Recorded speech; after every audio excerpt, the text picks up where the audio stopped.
আজকে আমি পনির দিয়ে একটা সবজি বানাবো। আলু কেটে ধুয়ে নিয়েছি, মটর ছুলে ধুয়ে নিয়েছি। পনির দিয়ে সবজি বানাবো। আন্দাজ করে লবণ দিয়ে দেব, হলদি মরিচের গুঁড়া দিয়ে মেখে নেব। কড়াইতে তেল গরম হয়ে গেছে, পনির ভেজে নেব।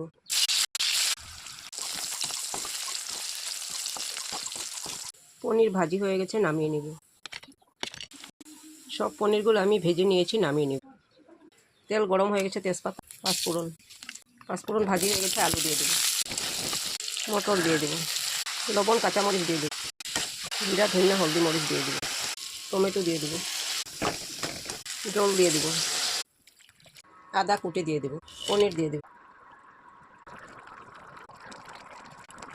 ধনিয়া পাতা দিয়ে সবজিটা আমার হয়ে গেছে, নামিয়ে নিয়েছি।